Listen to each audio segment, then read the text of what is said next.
बनी रहे। यही प्रभु के चरणों में प्रार्थना करते हैं। आज की इस भजन संध्या को करवाने का सौभाग्य है श्री गुरु महाराज जी के प्यारे भक्त रणजीत जी को हुआ है, उनके परिवार वालों को प्राप्त हुआ। श्री सद्गुरुदेव भगवान जी की कृपा हम सब पर बनी रहे, सदा ही प्रभु के चरणों में खुशियां प्राप्त करते रहे, यही मनोकामना। आइए हम सब मिलकर के श्री गुरु महाराज जी की लीलाओं का श्रवण करते हैं। कल हमने श्री गुरु महाराज जी की बाल्य लीला का अवलोकन किया, किस तरह से श्री गुरु महाराज जी अपनी बाल लीलाओं से सभी भक्तों को, बच्चों को मंत्र मुक्त करते हुए अपनी आयु में आगे बढ़ रहे हैं। श्री गुरु महाराज जी की आयु लगभग 8 वर्ष की हो चुकी है। अचानक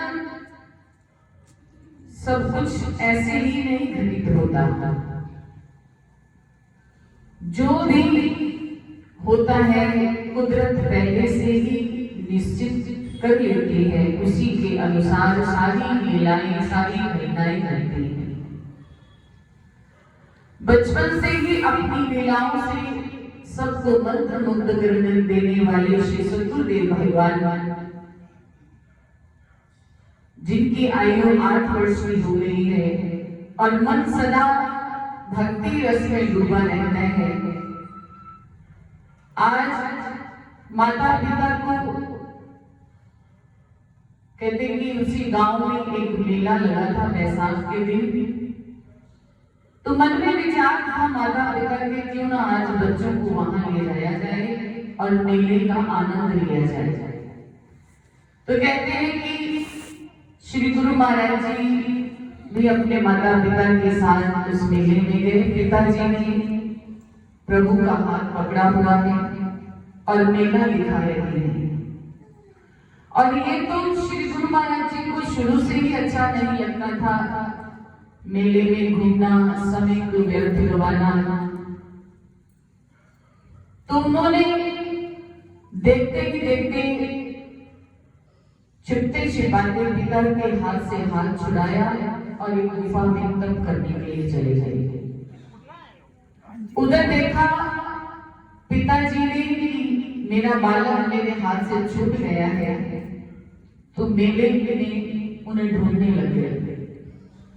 ढूंढते ढूंढते सुबह से शाम हो गई, लेकिन आप वहां नहीं मिले। जब सारे गांव में ये खबर पहुंच गई कि श्री गुरु महाराज जी, वो अद्भुत बालक मेले में कहीं खो गया है, तो पूरे गांव वाले ढूंढने लगे। गांव के एक परिचित व्यक्ति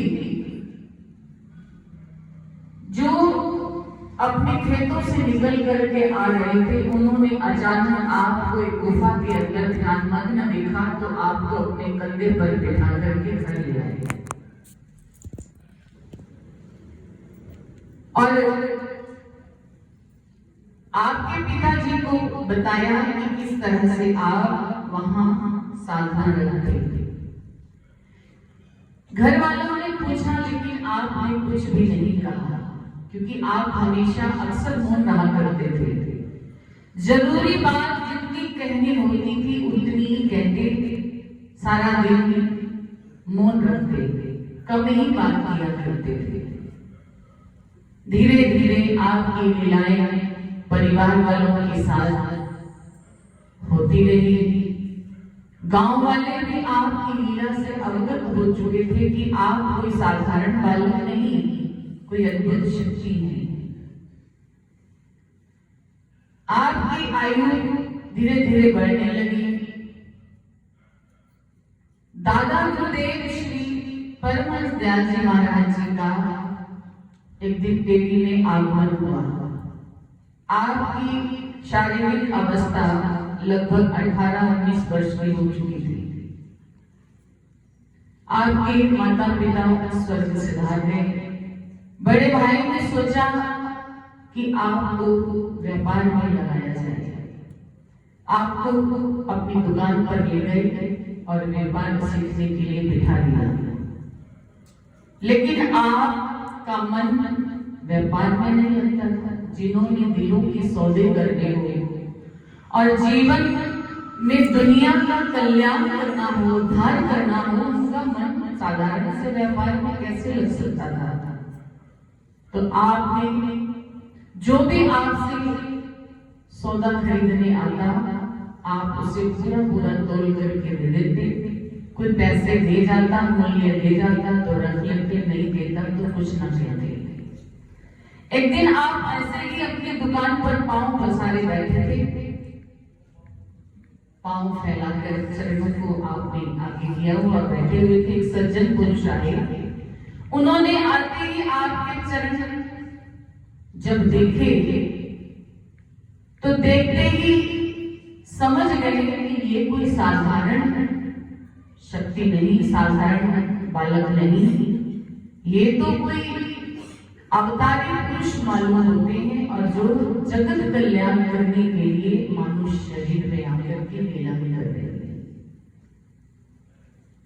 काम में मन नहीं लगना और हमेशा भजन भक्ति में ही रत रहना, ये आपका स्वभाव था। उधर दादा गुरुदेव जी का टेरी में आगमन हो गया, जयपुर में आना हुआ। जब कहते हैं ना कि शिष्य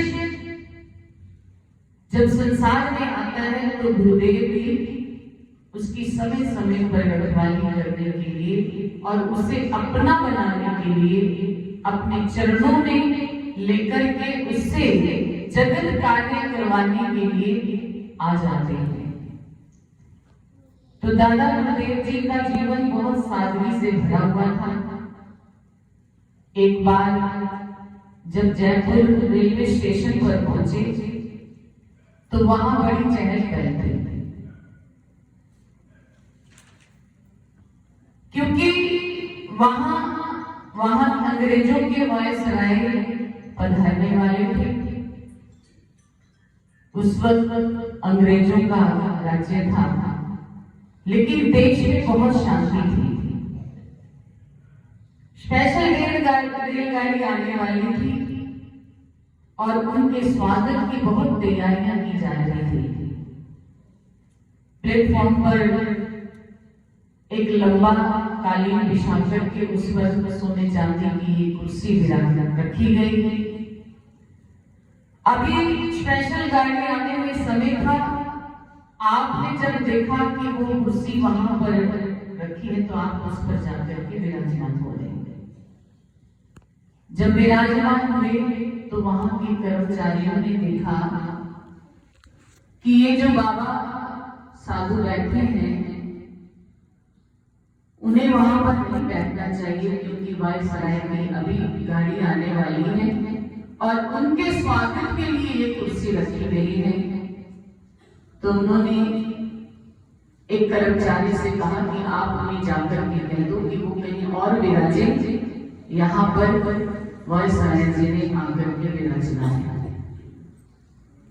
वो व्यक्ति ने जब दादा गुरुदेव श्री परम दयाल जी के दर्शन किए तो जाकर के उनसे कर्मचारियों से कहता है कि मेरी चाहे नौकरी चली जाए, मैं उनको वहां से उठने के लिए नहीं कह सकता।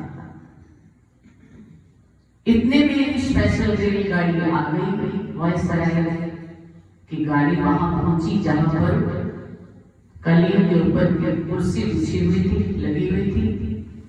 उन्होंने आते ही जब दादा गुरुदेव जी के श्रीमुख के दर्शन किए तो अपने सिर का टोप उतार करके आपको नमस्कार किया और मन में विचार करने लगे, ये कोई साधारण महापुरुष नहीं है, ये कोई अलौकिक ही शक्ति है जो यहाँ विराजी है। और देख करके सीधा अंदर चले गए।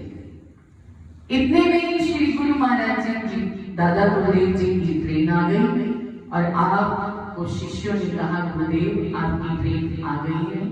आप वहां से उठे और ट्रेन में विराजमान होकर के जयपुर पधार गए। जब जयपुर पहुंचे वहां किसी के घर जिनका शुभ नाम था दीवान भगवान दास जी, उनके निवास स्थान पर आप विराजमान थे। तो वहां के जो राजा थे माधव सिंह जी, उनको पता चला कि यहाँ कोई पूर्ण संत सदगुरु पधारे हैं, तो आपके दर्शन करने के लिए आए हैं। जब आपको पता चला कि यहाँ के नरेश, यहाँ के राजा पधार रहे हैं, तो आपने सबको आज्ञा दी कि लाल कपड़े बिछा दिए जाए। कपड़ा बिछा दिया गया, लेकिन माधव सिंह जी उन लाल कपड़ों पर नहीं चले, एक साधारण व्यक्ति की तरह ही चल करके श्री दादा गुरुदेव जी के पास आ गए। जब श्री दादा गुरुदेव जी के पास आए तो चरणों में दंडवत प्रणाम किया और श्री दादा गुरुदेव जी से विनती की कि आप से एक प्रार्थना है कि मैं आपके लिए एक भव्य मंदिर आश्रम बनवाना चाहता हूं। तो दादा गुरुदेव जी ने उनसे साफ साफ मना कर दिया कि हमें कुछ नहीं चाहिए, हम साधु बने हैं भ्रमण करने के लिए, जगत उद्धार करने के लिए, ना कि कोई मठ बनाने के लिए। अगर शांति से रहने दोगे तो रहने पड़ेंगे, नहीं तो कहीं और चले जाएंगे। जब ये वचन दादा गुरुदेव जी के वहां के नरेश माधव सिंह जी ने सुने तो आपके चरणों में नतमस्तक हो गए और आपकी सराहना करते हुए फरमाने लगे कि आपके जैसा आपको ही पाया। नहीं तो सबके मन में इच्छा होती है कि राजा मेरे पास आए हैं तो मुझे कुछ न कुछ उनसे मिलना चाहिए। जो 3 लोक के राजा हैं, उन्हें किसी से मांगने की क्या आवश्यकता है? जिनके एक इशारे पर विद्या सिद्धियां आकर के खड़ी हो जाती हैं उनकी सेवा में, उन्हें किसी से मांगने की क्या आवश्यकता है? ये वही जान पाता है जिनके साथ उन्होंने लीला की। राजा माधव सिंह जी जान गए कि ये तो खुद सर्व शक्तियों के मालिक हैं, हमें इनकी शरण में रह करके इनकी सेवा करनी चाहिए और इनका आशीर्वाद करना चाहिए। ऐसी लीला दादा गुरुदेव जी ने की। एक बार दादा गुरुदेव जी भक्त हजारीमल के मकान में ठहरे हुए थे, तो एक फकीर ने आकर के अलग जगाया कि मैं भूखा हूं, मुझे भोजन के लिए कुछ दे दो। श्री दादा गुरुदेव जी ने उनको अंदर आने की आज्ञा दी कि आप अंदर आइए। भोजन कराया, बैठाया, पूछा और कुछ चाहिए? बोले बाबा सर्दी बड़ी है, शरीर ढकने के लिए कुछ चाहिए। तो दादा गुरुदेव जी ने अपना चोला उतार करके उसे पहना दिया। कहा और कुछ चाहिए? बोले बाबा कुछ ओढ़नी ओढ़ा दीजिए। उसी वक्त किसी भक्त ने श्री दादा गुरुदेव जी को एक शॉल भेज दी थी, वही शॉल उन्होंने उसको ओढ़ा दिया। कुछ और कुछ चाहिए? बोले टांगे नंगी है, कुछ पहनने को मिल जाता। तो दादा गुरुदेव जी ने अपनी धोती भी उतार करके उसे दे दी। और कुछ चाहिए? बोले सिर नंगा है, अपनी टोपी भी उतार करके उसे दे दी और आप नग्न अवस्था में वहां बैठ गए। एक भक्त ने जल्दी से जाकर के आपके लिए नए वस्त्र ला करके आपको पहनाए। जो अपना सर्वस्व लुटाने के लिए एक फकीर के लिए बैठे हैं, जिन्होंने एक फकीर को अपने तन के वस्त्र तक उतार करके दे दिए, तो वो कैसे फकीर हुए? दिखाया कि जो मेरी शरण में आ जाता है मैं उसके हर एक मन के भावों को पूर्ण कर देता हूं, जो वो मांगता है उसे दे देता हूं। ऐसे मेरे दादा गुरुदेव जी की लीलाएं हैं। उन्होंने आगे चल करके एक और फकीर का उदाहरण दिया। एक दिन किसी के घर विराजमान थे एक बड़े चमक धमक वस्त्र पहने हुए एक फकीर आया। पूछा, बड़े दिन से कहाँ थे? बड़े दिनों बाद मिले। तो उन्होंने कहा, बाबा मैं एक सिद्धि प्राप्त करने के लिए तपस्या कर रहा था। बोले, कौन सी सिद्धि प्राप्त की है? तो उस फकीर ने कहा कि एक बहुत अद्भुत शक्ति और एक सिद्धि प्राप्त की है कि इंसान को जानवर बना देता। दादा गुरुदेव जी भूले बन करके पूछने लगे, अच्छा मेरे को तो आज तक ऐसा कोई दिखाई नहीं दिया कि इंसान को कोई जानवर बना दे, आप मुझे ही कुछ बना दीजिए। तो वो फकीर कहने लगा, आप पर तो मेरा बस चल नहीं सकता, आप किसी और को मेरे सामने प्रस्तुत कीजिए। दादा गुरुदेव जी ने के पास बहुत संगत बैठे थे। उन्होंने फरमाया कि ये सब मेरे प्रेमी है, मेरे लिए अपनी जान तक दे सकते हैं, आप चुन लीजिए जिसको भी आप जानवर बनाना चाहते हैं। एक व्यक्ति को उसने चुना और हाथ में जल लेकर के कुछ मंत्र पढ़ने लगा। जैसे ही वो मंत्र पढ़ने लगा, दादा गुरुदेव जी ने अपना हाथ ऊपर किया और वह उसी अवस्था में छत से बार बार टकराने लगा। बार बार छत से टकरा रहा है और उसका शरीर लहूलुहान हो गया। दादा गुरुदेव से क्षमा मांगने लगा कि मुझे क्षमा कर दीजिए, मुझसे भूल हो गई। दादा गुरुदेव जी ने उनको फरमाया कि आज के बाद संकल्प लो कि ये शक्ति तुम किसी पर भी उजागर नहीं करोगे और इसका प्रदर्शन नहीं दिखाओगे, क्योंकि इंसान तो पहले अपने हवस में जानवर बना हुआ है।